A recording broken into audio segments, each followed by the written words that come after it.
The next one is a 2024 release by Mental. It's called Bubble Forever. I have had a few comments where people were explicitly asking me what fragrances I would call a good, fun representation of the smell of bubblegum. There are quite a few. I think Etat Libre d'Orange has one with incense, not my favorite. I do really enjoy Pink Paradise by Lalique, and I'll leave a link below. I have a sampler that, in my view, from my personal collection, things that remind me of bubblegum but are fun to wear. They're not cheesy, they're not a dull perfume type of a thing. So Mental is a king of coming up with sweet, enveloping, girly, flirty perfumes. That's what made them famous initially with the rose musk and other perfumes of that nature. So Bubble Forever is a surprisingly light. This is not heavy whipped cream or condensed milk. This is a souffle, more toward whipped cream or souffle rather than condensed milk or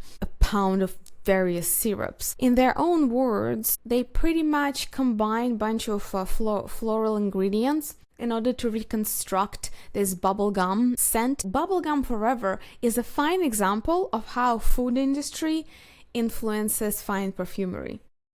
It is a believable but very romantic. It doesn't smell synthetic like bubblegums do smell. It doesn't smell synthetic. It doesn't smell in your nose. It doesn't smell plastic or cheap.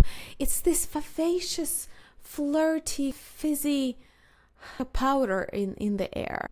It's not a beast mode, which I am so relieved. Bubble Forever is a fine, light, flirty, and worth your attention bubblegum type of a scent if you're in the market for something like that.